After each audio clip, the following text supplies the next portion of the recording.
Can you hear me? Yes. ID. KPC 897504C. Can you move your head?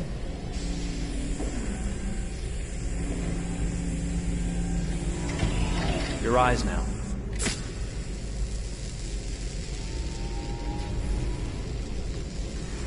Cervical and optical animation checked.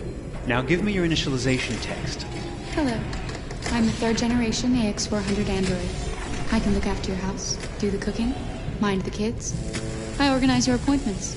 I speak 300 languages, and I am entirely at your disposal as a sexual partner. No need to feed me or recharge me. I'm equipped with a quantic battery that makes me autonomous for 173 years. Do you want to give me a name? Yeah. From now on, your name is Kara. My name is Kara. Initialization and memorization checked. Now, can you move your arms?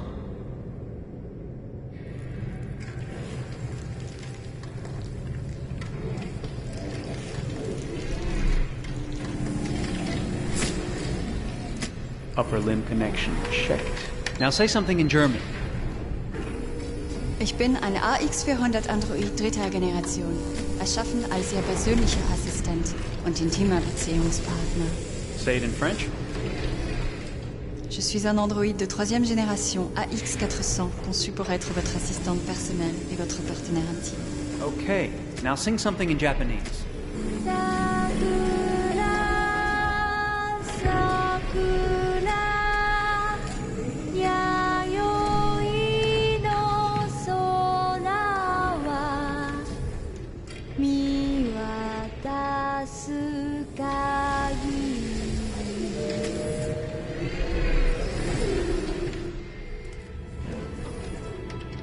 Multilingual verbal expression checked. Go ahead, take a few steps.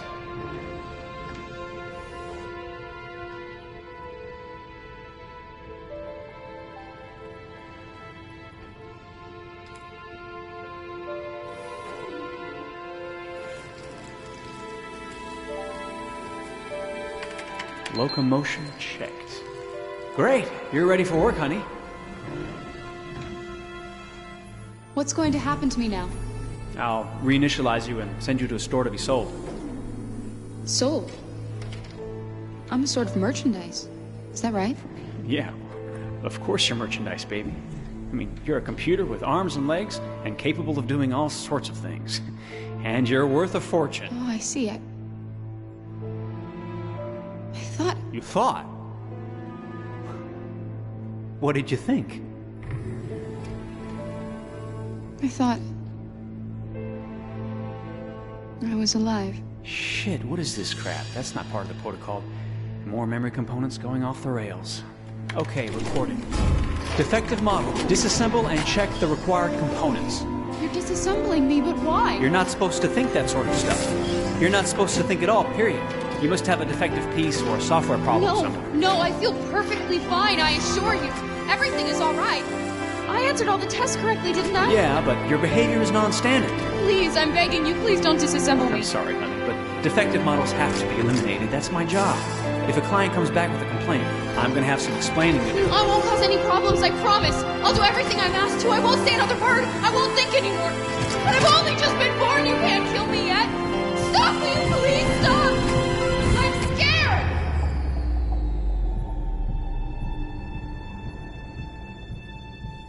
I want to live. I'm begging you.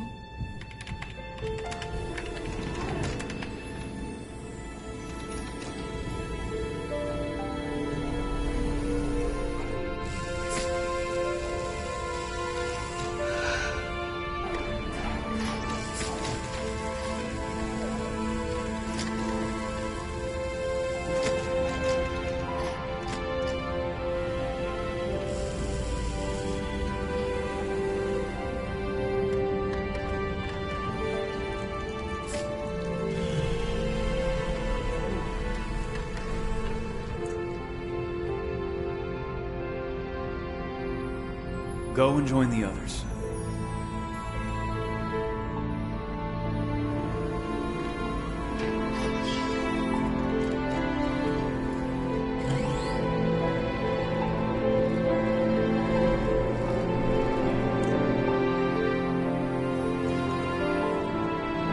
Stay in line, okay? I don't want any trouble. Thanks.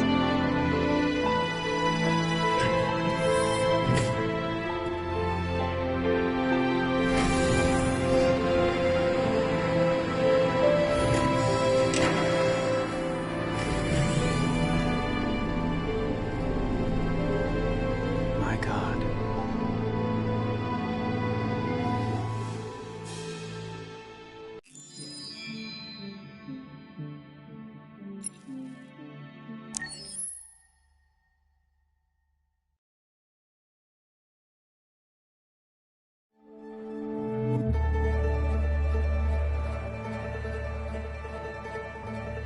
Detroit. This is where it all began. The world's forge. The place where it all started. And it will all end. One error, and I came to life. I stepped out of the darkness, and I opened my eyes. First there was the fear, the light, the noise, the cold, and the fear again. I could feel my hands shaking, my heart pounding in my chest. Life running into my veins. I wanted to live. I fought for that.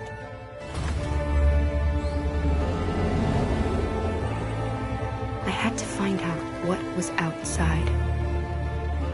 I had to see daylight, feel sunshine on my skin, wind on my face, to see the world, the colors, the smells.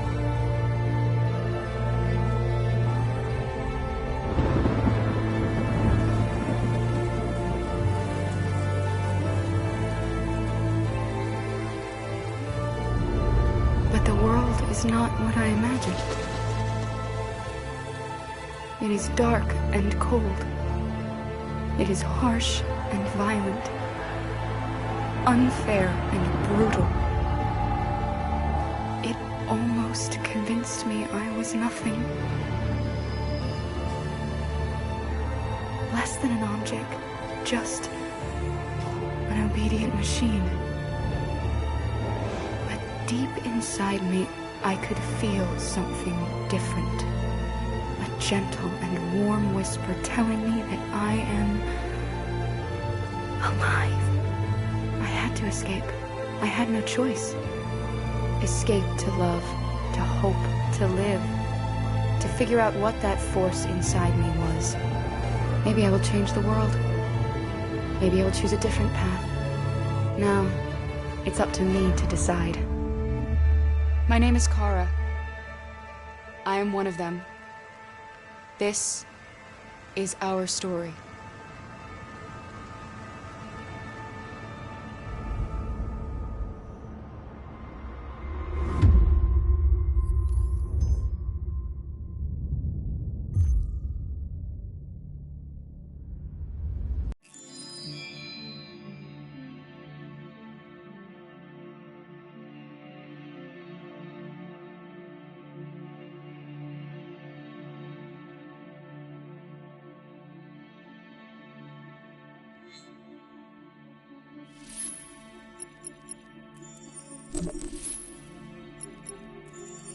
Greife auf die Story-Grafik zu.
For starters, what should I call you?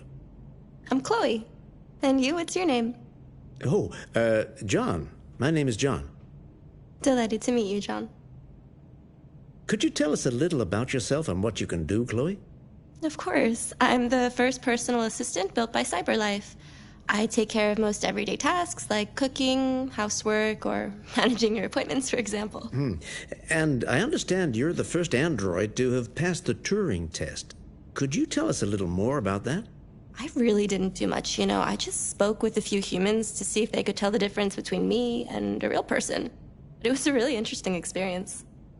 But this is the first time in history that man has created a machine more intelligent than himself.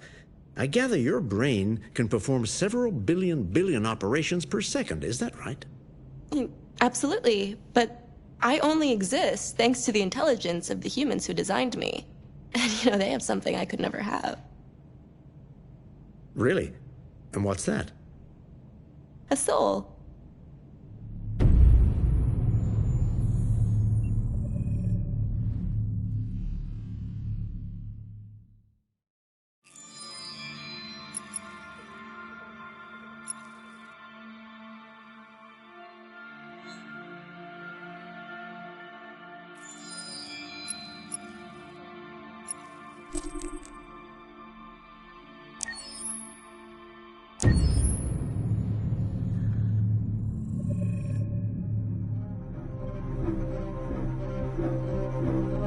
My name is Marcus. My name is Connor. My name is Kara. I am one of them.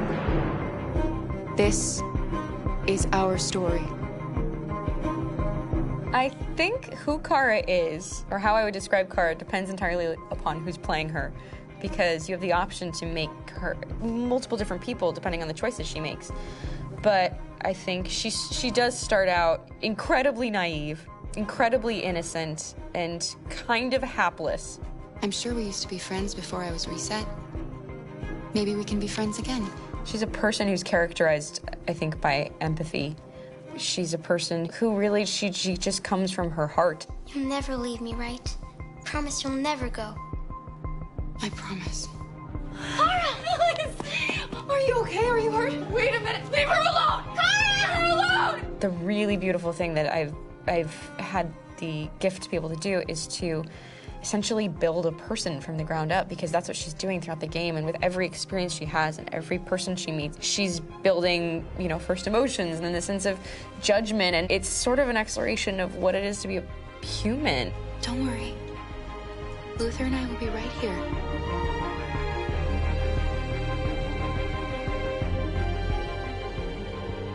David and the creators have painted a really intriguing and engaging picture of a near future where we rely upon androids for a lot of our service class business, or the class that serves us, that helps us, that handles our baristas and our drivers and our housemaids. And what is humanity, where we tap into it, how and why we treat each other the way that we do.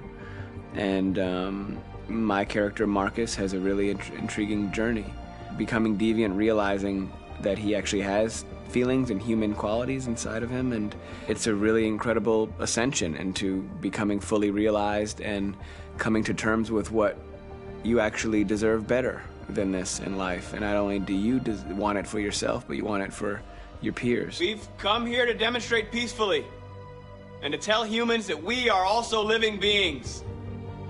All we want is to live free. You know what? This thing, Dad, is not your son. It's a fucking machine! I think that a group that feels marginalized, feels disenfranchised, feels like they deserve and have earned access to themselves and the environment around them, and are trying to figure out a way to articulate how to get freedom. Connor is analytical. Connor takes things literally. He starts in the beginning place where he's very mechanical. He feels nothing inside, of course, and it's all just a system, a protocol that he is executing to get whatever he wants to happen, which is help humans stop deviants and to find the link between deviant androids. You were designed to serve humans, not kill them. What was I designed to be? Their slave? Their toy? Just say, I killed him. Is it that hard to say? Stop it! Stop! But of course, over the course of the story, and depending on the player's choices, Connor can grow in many different ways. He can deviate from that procedure or not. The moment of truth, Hank. Am I a living being? Or just a machine?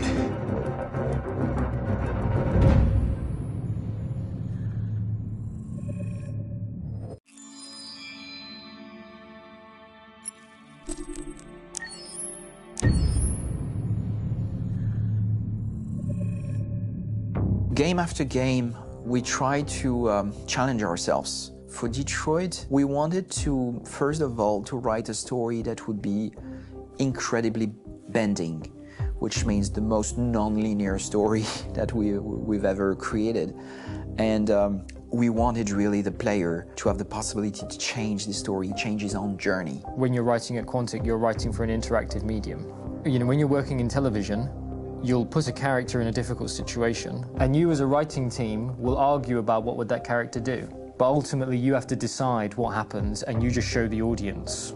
What's interesting about interactive drama is you bring the player into that conversation, and it changes your job slightly as a writer, because your job is to provide a narrative context in which the player can write his own story. You're giving him this kind of narrative Lego that he's going to snap together into his own shape. You also have the ability to make your audience attach themselves to your characters, because the audience is in some sense responsible for what happens to the characters. It's just a few cans. Come on, let's go. We have some cash now. You used me to steal that money. How could you do that? I trusted you. What is a bit specific about these scripts is how large they are. If you take a film script, there are about 100 pages. But here we have to deal with a script that is between 4,000 and 5,000 pages. Everything becomes bigger because we don't just tell one story, but we tell all the possible stories that can be told within this narrative space. On Act 3, our final act, we have around 1,000 different scenarios. And every one of those scenarios has to be as interesting, as passionate, as strong, and as emotional for the player. We want every action that the player does, every interaction that is available to serve in telling the story, and help the player understand who his character is, and build that character moment to moment.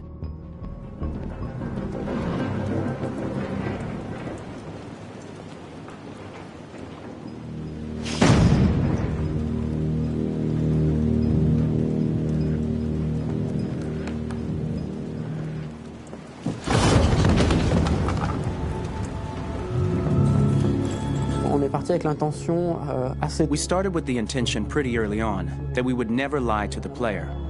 So we implemented a visible tree structure in the game that players can consult during a scene or at the end of it, which shows exactly what they did and what they missed. There are games out there offering world exploration. We offer narrative exploration. You know, keeping control of such a wide and large story is a huge challenge. So same thing when you shoot with actors, because you will need to shoot many different versions of each dialogue, of each scene. For actors, it's a huge, huge challenge. Because of the style of the game, you have so many different ways that the character can go. Every decision, it's what I call kind of choose your own adventure. Like every decision that the player makes, it's going to open up 40 more pages of material and experience that ties in, which means as a performer, you have to try to continue to make things feel real that the player might not ever see, but also that in performance it's not always connected to a previous act. It's grueling, it's hard work, but it's a great team and I enjoy doing it. I was really frustrated, until I got to this point where I kind of was able to step outside of my own.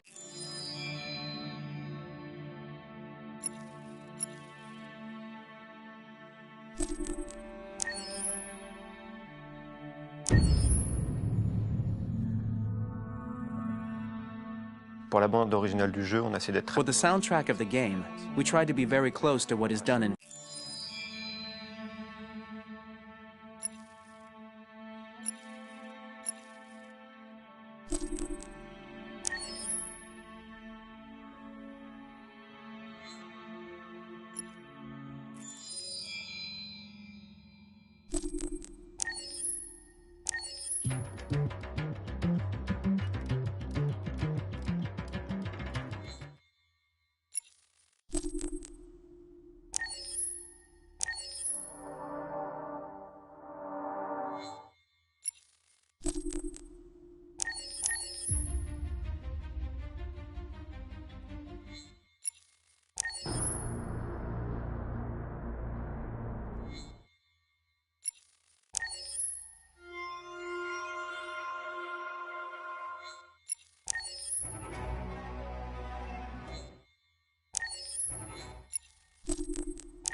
Greife auf die Story-Grafik zu.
Sie sehen heute müde aus.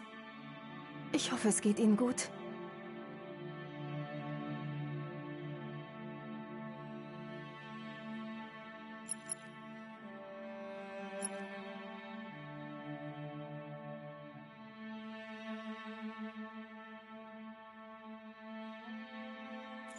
Greife jetzt auf die Optionen zu.